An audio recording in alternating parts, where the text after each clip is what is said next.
Hi, I'm Donah and welcome to my YouTube channel. So in this video, we are continuing to have the conversation around race.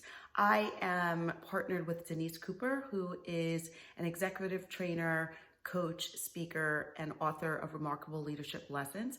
And my mother, yay, my mom is joining us, which is awesome because she was actually part of the Black movement and was there for the March on Washington in 1963, I think it is. And so she's gonna share what she thinks has been the difference between then versus now. However, I do have to tell you that unfortunately, the quality of this video is not that great. So please don't judge me. Please just, I hope that you get the message because it's more important. It was over an hour and a half's worth of video footage that I did, and it was an organic conversation, really difficult to redo. So I just said, I'm just gonna go with it and just hope that you guys will be okay with the quality. I used a friend's video camera this time because it had a wider lens and I just thought it would be better than what I normally use. And unfortunately, it was not. So there's a little blurriness and there's little sound challenges, but I did the best that I could, and I hope that you will be forgiving this time, and I promise my videos going forward will always have much better quality. So anyway, if you like what you see, please hit subscribe, share, and hit the little bell so you know when I'm uploading another video. And I hope you enjoy this video. Thank you so much. My mom and I have had these really great conversations, and she has a totally different perspective. And Denise and I have had a really great conversation, and she has a totally different perspective. So we thought that we'd let you be a little fly on the wall on our conversation, and we would share it with all of you. Yeah. So you were sharing about how are you feeling about everything that's happening and the difference between now and what you experienced in the 70s, because you were part of the protests in the 70s. My father and my uncle were the vice president and president of the Black Caucus when I was growing up. So it was a very different time than that. During those times in the 70s, you had the Black Panther, you had a lot more Black leaders. Skinheads. Skinheads were very prominent back then, and there was a lot of marching and things like that happening. So share with us a little bit about what you see as a difference for you in today versus then. Well, then, what I saw then was we did a lot of marching, and it was mostly just the black people. You saw a few white people here and there, or other nationalities, but it was all blacks. And we lived in a place called Co-op City at the time, which was, at the time, 95% Jewish, 5% other nationalities. And throughout the Bronx, Bronx, New York. And throughout the city, when you did see marches, and we did march on Washington as well, it was mostly black people. Now, this is why I feel this is a much better and stronger march or stronger demonstration, is because we see a mixture straight across the board. They're blacks, they're whites, they're Indians, they're Japanese, they're all nationalities. And it's not just because they're marching for the blacks, they're marching for the rights of all people, not just one segment of people. And I think that's why this is much stronger, much better, and will make a bigger impact than what we made back in the 60s. I also think from a historical context it's different in that as you look at social media, you see so many different opinions. Yes. So you've got white people sitting over here searching for reasons why inner city crime is so large. And you've got black people saying that that's a problem. And I saw two videos. One was from a woman who clearly wasn't, she's African American, or she's at least black, but she's not from America, trying to put context around why there's so much crime in the inner city of Chicago. Growing up in Chicago, my first realization of what it meant to feel like I wasn't the N-word on the block, that I wasn't being oppressed, was when I moved to South Dakota, because they actually had not seen any representation. And then when I went to Hong Kong, and I went to Tokyo, and then I went to Italy and London, and suddenly there was a whole different air. I got an understanding of perspectives of what that looks like. And so now the voices are not just cross multicultural, cross issues, cross whatever it is, whatever your platform is. It is a diversity of thought that's coming in and asking the question, how did we get here and how do we get out, and why is it that Floyd and Cooper, this confluence of people who have died, whether at the hands of police or whether some stand-up of racism, of some form of racism, why is this happening today? Because I also think that somewhere in there we began, some parts of us, being Black, began to think, well, it's over. And we've gained so much because we don't see the signs. Yeah, we've become more comfortable. I think it's interesting because I think that now, that's why everyone's saying, well, I'm not racist. They're so quick to say now, I'm not racist, and I think they never would say that before. And it's because we've become so comfortable that you cannot see racism anymore because it's become so much more silent. Yes. And it's become more silent for white people, it's become more silent for Black people, it's become more silent for everyone. And so where things are way more integrated and mixed, you now see CEOs as Black CEOs, you now see more Black doctors. We are in positions within society that we maybe were not in as much before in the 60s and 70s, I would say. So because we're moving up and we're going to Harvard and we're becoming more educated, we are traveling around the world, we think, oh, we're safe and we're good. Whereas now, with all of these different events that have happened, everyone's going, wait a second, we're not. And it's more in our face, I think. Plus we have a president who, let's say, he just says the most horrific things and just has people up in arms. And it's made it, you have shared where it's made it so more comfortable now for white people to say more racist things outwardly. I think also because we have internet now too, we can see more information that the media can't get away with brushing things under the rug like they used to because somebody has a phone. Whereas you wouldn't have heard of George Floyd before. Like somebody has a phone now that can videotape everything and say, wait, that didn't really happen. Here's a video. We see so much now. And there's no filter. Right, and there's no filter, and we are left to process everything on our own. And I think that in some respects it makes the trauma of everything that's happening even more intensified, right? And I think I want to go back to your comment of, Black people are able to kind of move around the world and have this sense of things have changed. And I don't think it's us that's had a sense of change.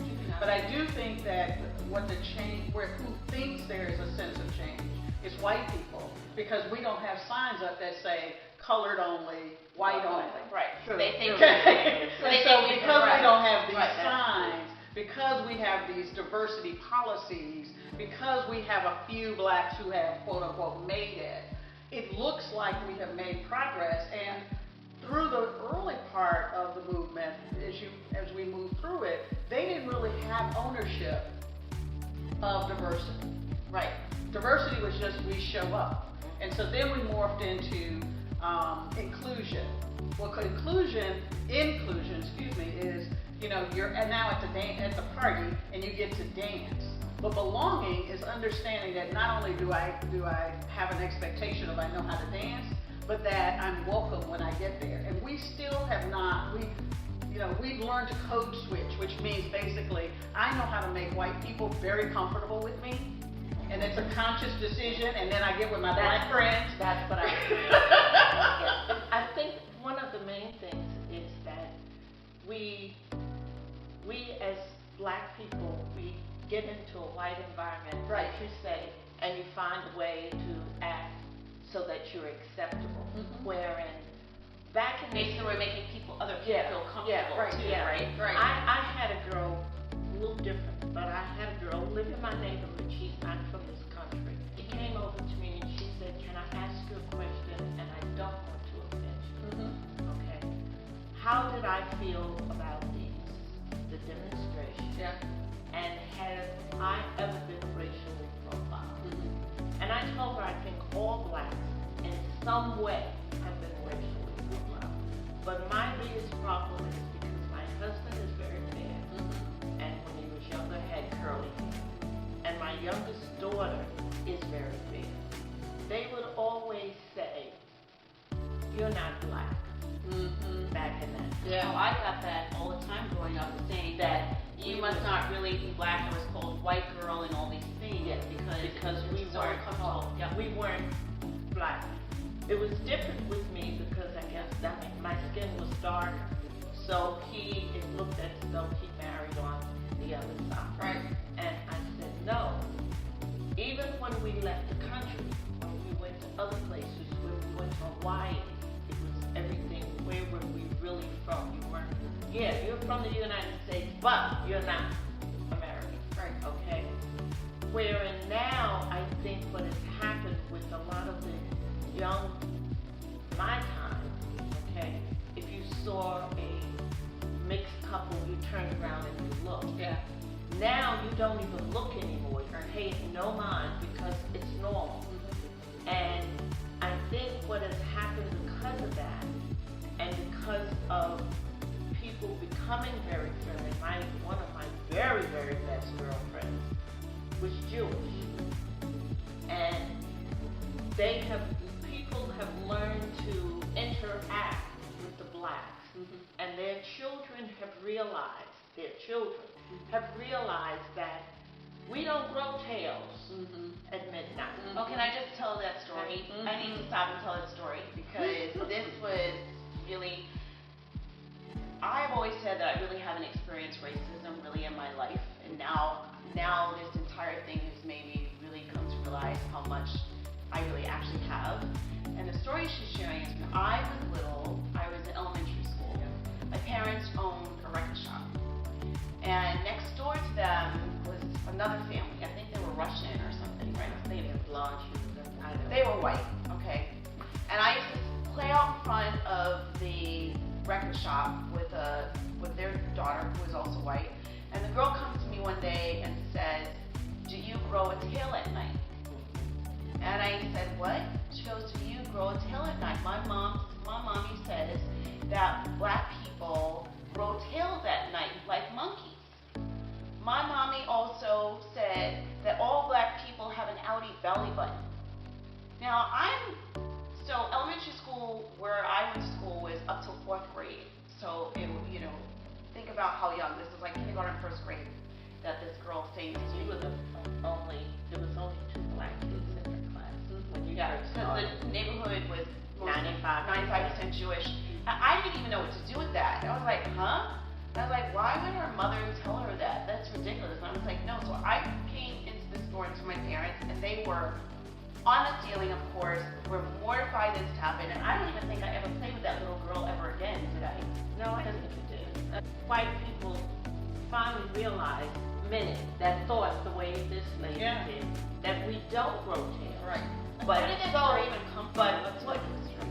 What has happened is this little girl that knew you, along with the rest of the little girls and little boys, they grew up and like even with this kid growing up in Co-op City and began to move around in this world and meeting many black children and realizing that this doesn't happen. Right.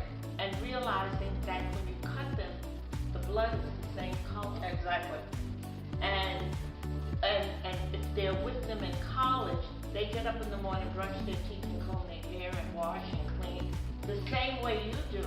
That there's really no difference and I think that's why this movement is so different, because this is that generation and the generation under it. Well, the other side is that there's a whole group of children who've been in this world, period, and they were born in, like 2006. Yeah. The only president they've ever really known was Barack Obama. Yeah. And so they now have this comparison of Barack Obama like him or not like him, but here was this black man who was well educated, had a staff of people around him that he engaged with them in a way that everyone was able to speak. And now you have this authoritarian style leadership that says, I don't really care about the facts. I want to write it the way I want this written, and more importantly, you're going to do what I say you're going to do. And so I can imagine that they're not only angry, but they're also confused of, well, wait a minute, this is not how life is supposed to be, and I don't want to be treated like that. I don't want somebody who's going to do that. But back to the difference in the protests is, I think, change doesn't come in a flash. No, it doesn't. And for all of the pain that is going on, because it really boils down for me to how do we embody this quote of, I am my brother's keeper, I am my sister's keeper. Yeah. Because on one side we say that we are, in God we trust, and that we are however your spiritual practice is, that there is a higher power, and yet we fight so hard for individual rights without thinking about, we live in a society, we live in a collective, we are connected on so many levels. And this fight to me feels much more about, we've yet to say that the moral imperative is really around how do we find a solution that allows us to think through how to create or architect communities and workplaces where everyone feels like they can contribute. And even if I have an opinion that's different, you're not attacking me or my perspective, but we are trying to have a conversation that creates some kind of unity or a direction in which we can all get behind. And the movement from the 60s, 70s, and 80s, because then the moral imperative at that particular time was to have the right to exactly have the freedom to move where we wanted to be, and to take down some really repugnant images. To go to the same schools. To use the same water fountain. To have the right to speak to someone and not be killed. And now it's about, no, we really want the systemic issues of how you keep us down, how you allow drugs to come in our community and kill us, but then when it comes to your community, you're suddenly, oh my God, we gotta have a drug problem here. And now they realize that the drugs are in both communities. Exactly, and that no matter what, it's not about one, but how you treat one, sooner or later it will happen to everyone. Wow, so that was a really great conversation, and it's just the beginning. There is going to be a part 2, I promise you. And I really hope that the quality did not affect it too much for you, and you still got a chance to walk away thinking a little bit differently, or just processing some things and finding some new ideas, because that is the point. That's why I'm doing this anyway. Please comment below and tell me what you think, and share some ideas and thoughts. To be really great to practice getting this conversation going and moving. And as always, please hit subscribe, share, and the little bell so you know when part 2 comes up. And thank you so much for watching. I really appreciate it. Bye.